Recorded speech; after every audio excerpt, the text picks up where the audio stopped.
Welcome to the English Out Loud podcast, a podcast where I give you tips on how you can enhance your spoken English.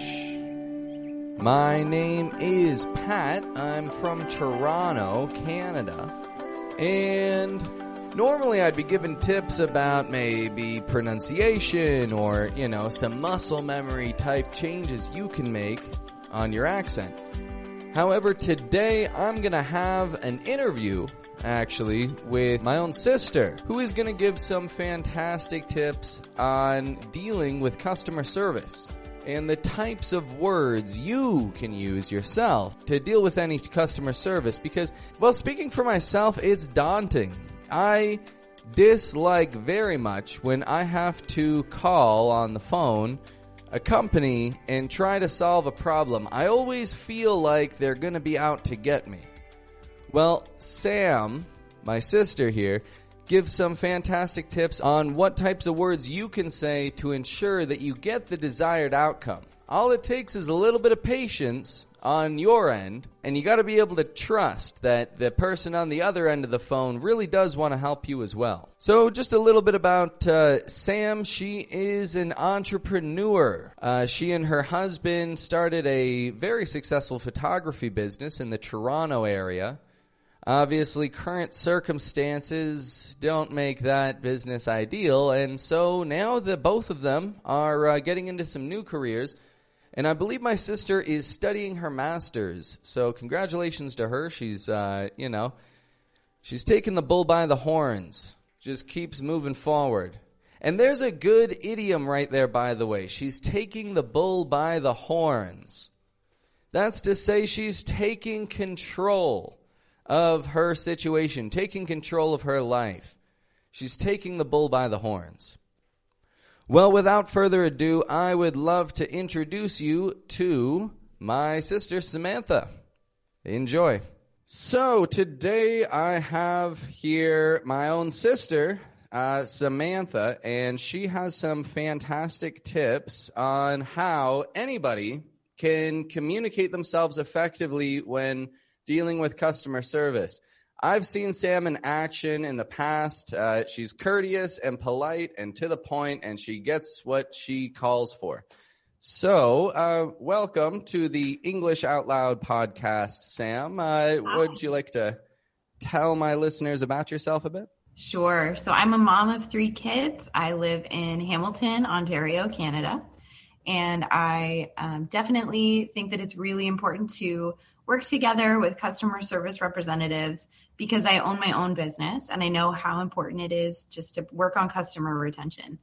So I have a few ideas today to share when you're working with customer experience representatives for how to get the most out of your service. Yeah, perfect. Yeah, it sounds great. Well, what I'd like to do for people to listen in on today is we'll do kind of a couple of role-playing scenarios where I will speak as a customer service representative. You can speak as a customer who's, calling in with a complaint or a problem of some sort, and we'll take it from there. We'll see just how we can take care of this sort of thing. So the first one that we're going to talk about, suppose that a phone service provider has charged you double on your bill. Suppose that you've, checked your bank account and you saw that they withdrew money and you had not permitted them to do this. So what would you do in such a situation? So what we'll do is I will be the person talking and you can be the customer and we'll take it from here. Sure. So before I ever make a phone call to customer service from any company, first I gather all of my bills together, I look at them through, and I make sure that I have an understanding that I'm not making a mistake in reading my bill. For example, if I was getting charged double, maybe did I miss a payment last month, or did I change my plan and now I've signed up for something different? I need to know that before I call in so I don't just waste my time and waste their time. If I truly was charged double, and they made an error on their end, I would want to know exactly what the error was and be able to show them it on a bill. So I would have the bill in front of me. So that's what I'm going to do before I call. I'm going to look through my bill and see what's going wrong. So now I'm going to call you. Hello, this is your phone service provider. How may I help you today? Hi, my name's Samantha. How are you today? I'm doing just fine. How about yourself? I'm great, thank you. So the reason that I'm calling in is I was just looking through my bills and I noticed that you pulled an extra payment from my bank account this month. So normally I pay $23 a month for my text messaging services, but this month you actually pulled $46 from my account. You charged me for 2 months all at once. I was just wondering if I could get this resolved and just see what was going on. Oh, okay. So is the number that you're calling in about, is this the same number as what you're using to call me on right now? Yeah, that's right. That's the same number. Ah, okay, great. So what I'm seeing here is, we thought that we'd be doing you a bit of a favor this month in charging you double simply because, well, we'd take care of it for next month for you. This way you've got, all your bills already paid. So, nothing to worry about. We were just making sure that everything's paid up on time. Okay, so just to be clear, you pulled 2 payments out of my account all at once in order to do me a favor. Is that correct? That is correct. Okay, well, unfortunately, that doesn't work for me this month. I really wish someone from your company had contacted me because I also have my internet payment coming out this week. And you know what? Things are a little bit tight right now. So I just need to really stick to my budget. I can't be doubling up on my payments through the month. So I know that you tried to do me a favor, but this was definitely not a favor. I'm in trouble here with my bills if I don't get this back in my account by Wednesday. Is it possible for you to please just refund that to my credit card? Oh, yeah, okay, certainly. We wouldn't want you falling behind in any other bills. I'll put that all through right now and just... Okay. That is set to be refunded to you. Indeed. Okay, and can I just get a confirmation number or your name, anything that I can kind of refer to make sure that this was recorded? Yes, indeed. So my name is Sean. You can get me back. Just call this same number and enter in the extension 5624, and you will get right back on with me, and we'll be able to take things from here. This should be returned to your account within the next 48 hours. Okay, and do you mind just sending me a confirmation email just so I have some written evidence of this? Yes, absolutely. Is this the same email that is linked with your account here? That's correct. It's the same one. Okay, perfect. I will indeed send that to you right away. Just typing that up and sent. So you could tell me when you got that. It's just a quick email detailing the amount returned as well as the date when you'll be receiving it. Oh, wonderful. Thank you. I just got it. Thank you so much. I appreciate it. Okay, wonderful. Is there anything else I can help you with today? Nope, that's everything. Thank you. All right. Thank you for your time, and thank you for choosing us as your phone service provider. Have a good day. You too. Bye. So that was good. That was, as I mentioned, to the point. When you've got your papers in front of you and you can see, everything, what you're supposed to be charged and what you were charged, it's real easy to break it down. Do you have anything about that there that you would want to explain why you said what you said, or? For sure. I have the same steps that I sort of follow every time I need to make a complaint or have a problem with customer service. So first I get all of my facts together. I make sure that I'm prepared and have all the information in front of me just so that I can be confident that in what I'm saying. Next, when I call, I always start the conversation by asking how your day is. I try to stay calm. I try not to get fussed or angry because they're not mad at me. I don't need to be mad at them. We're just people talking to one another and we need to get something fixed. Next, I always use the words, can we get this resolved? So I'm not necessarily making a demand. I'm not demanding money. I'm not demanding a refund. I'm not demanding anything. We just want to get something resolved. That just means fixed, corrected. We want to go back to the way that it was or the way that it needs to be. And then whenever the company says that they did something in the right or they did something to help me, I always have to be prepared with a reason for why this is not going to work out for me. So even though it's a little bit vulnerable to share, right now you took out a double payment, but I just don't have that money this month. that at least puts a little bit of humanity to me instead of just saying, I didn't want you to do that. Well, of course I didn't want you to do that. You probably know that as a business, but giving you a really good reason is a great idea. And then finally, after changes are made, I always get a confirmation, and I love to have it in writing. So an email is the best. That way, if I don't see the refund coming off of my account, I can call back in a couple of days and say, hey, I actually spoke with Sean and he gave me a confirmation. And unfortunately, I don't see this. At that point, I can kind of take it to the next level and say, what are you going to do to help me out? Or what are you going to do to make this right? And maybe they offer a free month or something. I also want to point out, sometimes when I say, hey, I want this refund or I need this fixed and I'll pay it back next month, they can sometimes say no. And in that case, that's when I ask, hey, is there anybody else that I can speak to who might be able to help me? So I'm not necessarily looking for a manager. I'm just looking for someone else who might be able to understand my situation a little bit better and just give me some advice on what's going on and how I can make it right. That might not be the person who immediately is just working in customer service. It might be someone above them. It might be someone else. And just having the patience to speak with another client representative is always pays off. And again, the same idea, just be friendly. You're not making demands. You're just trying to get something fixed, corrected, resolved. And that's a really good point that you make. Like, there are other people who are able to take the call. There's an entire company full of people who are able to do it, or at least an entire department full of people who take these calls.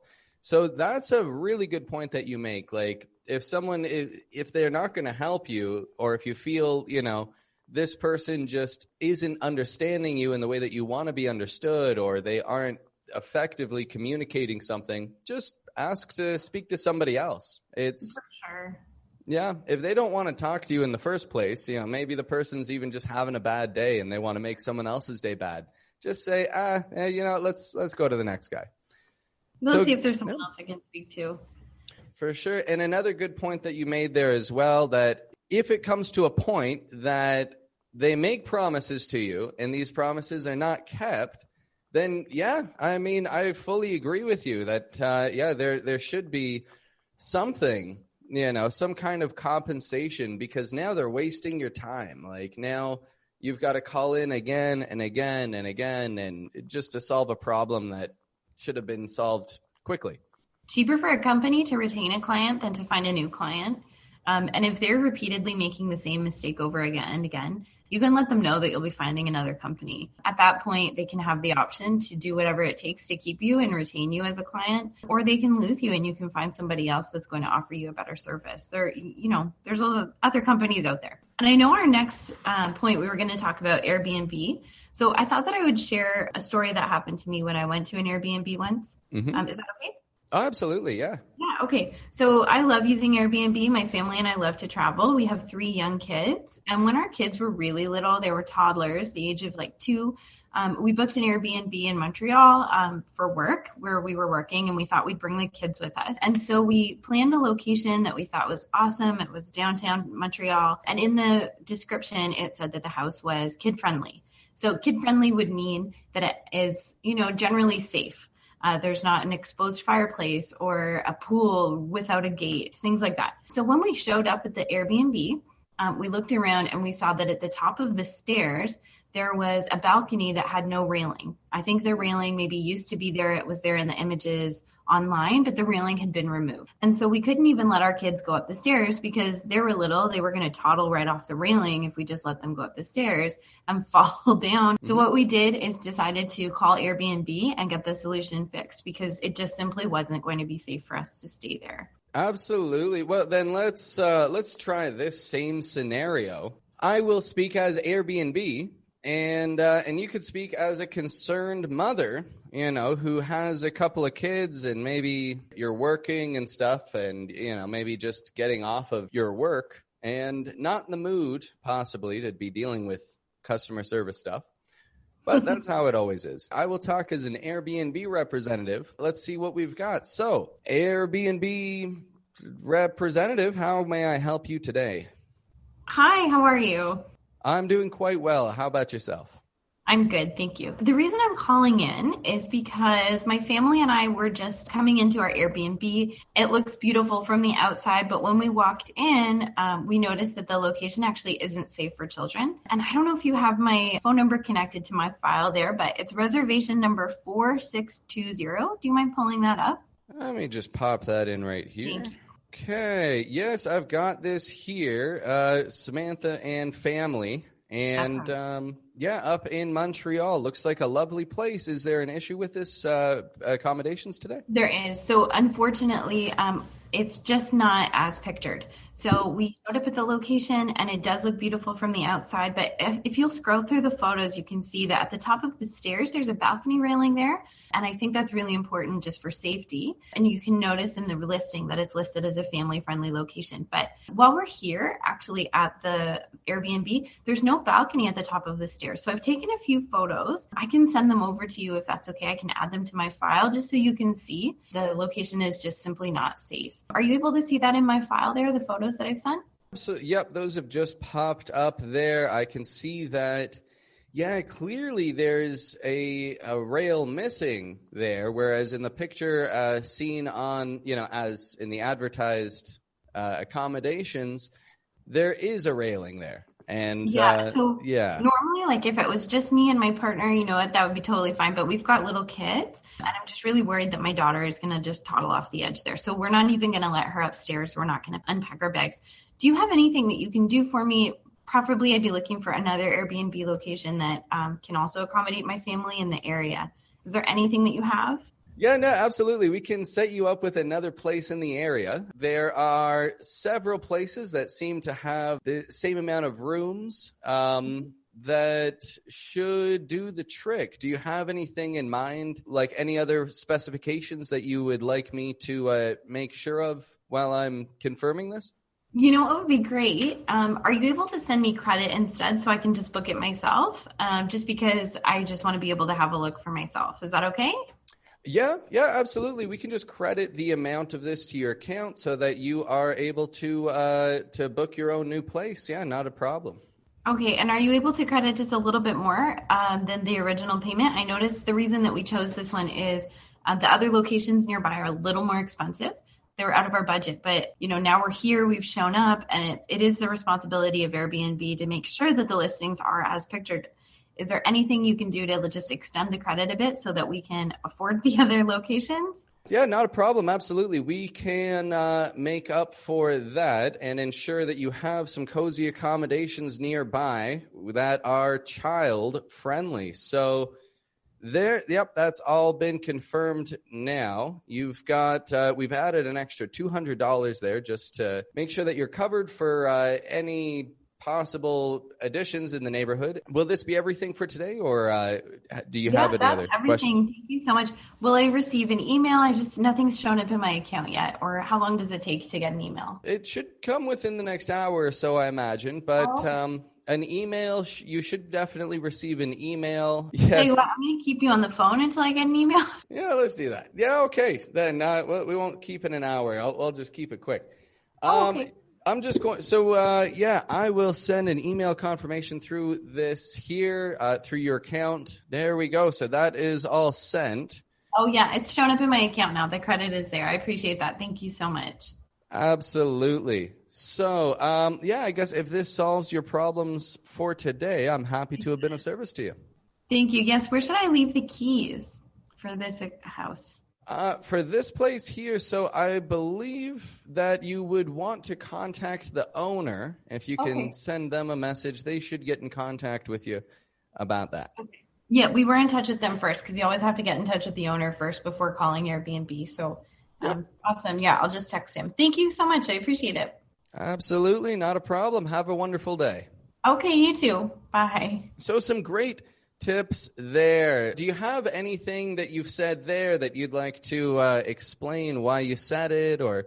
Yeah, for sure. So like when you're going to a location, like if it's a hotel, if it's just a house rental and there's a problem, I would say always take pictures of the problem and be prepared to send it to the company or the owner so that they can explain or make corrections and they know that you're not just arbitrarily complaining. Because I'm really not advocating for just complaining for no reason. I'm saying if there's a problem, document the problem and then go ahead and talk to them about it. So, in the case, if you show up and your hotel room is messy, or if there's something that is problematic, take a picture of it and bring it down to the front desk. If it's Airbnb, take a picture of what you've got an issue with and send it to them. If you're traveling and something is not working out, there's a standard of expectation that you have when you book with a company and you want to show them. So you might not be necessarily asking for a refund. Maybe you just need a different room, but you need to have evidence. So that would be the same as looking at your phone bill and saying, hey, this doesn't line up. And then when you actually call in, again, just be friendly, understand that you're just trying to find a resolution. You're just trying to find a solution there. And just be really kind. And again, keep them on the phone until you have your confirmation email or something has shown up in your app that kind of reflects the changes. Don't let them off the phone until you actually see it for yourself. And that might be that you're on the phone for 20 minutes. Well, that's fine. You have nowhere else to go. Your Airbnb isn't working out or whatever location it is. So this is pretty rare. Like I would say many Airbnbs are excellent quality. I've never had any trouble like that, any of that. Yeah, like we had an issue one time where we went somewhere with our family and the pipes burst. It was in the middle of winter and the weather changed really quickly. So the pipes froze and then they burst and there was water just everywhere. So in that circumstance, Airbnb actually emergency moved us. They gave us a credit immediately and switched us to a new location just because we didn't have running water. It was cold. The power was going to be affected and the owner needed to get back into their house. So that was a really good response that they had. But even in that scenario, I had to take pictures. We had to demonstrate the issue. It even was just a little bit of a fight to say, I'm not just trying to be fussy here. There's pipes burst. So again, just showing up with evidence and being ready to make your case really does help. Yeah, and I remember that one a few years ago too, and then you guys got set up in a nice condo to move from there. That was an interesting one. And when you travel around as much as you do, you guys do a lot of traveling, so you're bound to run into some issues here and there. That's just, probabilities. It's good, definitely good for people to know how to communicate with customer service on these things. Well, we're going to get to wrapping this one up for today. It's certainly sounding on point with these tips. Do you have any closing words that you'd like to say before we get going for today? I think the biggest thing I would say is just be kind and stand up for yourself. Kind and confident. Those are going to get you the resolutions that you need when you're talking to customer service. If you're not confident, companies might take advantage of you. That's just true. They're there for the bottom line. So stay firm, ask to speak to someone else, but put kindness always, always first, because the person on the other line is a person too. You're not talking to a robot. Continue to be kind. Yeah, just be nice. That's it. Patient with them, nice. It is tough, honestly. No, I know how it is. It's tough. Even when I'm frustrated with people over customer service, though, they can't see me, but I try personally to just smile. Because when you smile, your words come out differently sounding than if you don't smile. Like, you can almost hear a smile over the phone. So keep a smile on, and you'll at least feel patient and happy. And certainly, give it a shot today. Just call, find something to complain about and just give someone a call and so, practice right away. You got to practice these skills. Well, thank you for your time today, Sam. And have a good one. So just to recap some of Sam's tips there quickly. First off, get your ducks in a row. This is to say, prepare yourself. Gather your notes. Get your notes together and any evidence that's going to back up what you're saying. Next, don't demand money back right away. This does not solve the problem. Rather say, I was thinking we could resolve the issue. We're not here to make demands. We're here to get something solved. So make that clear from the start. Saying this ensures that you are understood off the bat. You want to fix a problem and work together to do that. It really sets a much friendlier tone for the conversation. And finally, there was something that Sam had said as well, which is, in my opinion, it's some really good wording. She said, I felt it was the responsibility of Airbnb to make sure that the quality was up to standard, and it's clearly not up to standard. She makes a strong point here. The responsibility falls on the company to make sure that the customer gets what they pay for. And if that quality is not achieved, well, let them know. Just let them know. Well, I hope that you took something away from this little chat with Sam here today. I know I certainly did. Hearing what she had to say is indeed going to help me with my customer service experiences in the future. So enjoy that, and you'll have many more good things to hear from me in the days to come. Have a good one.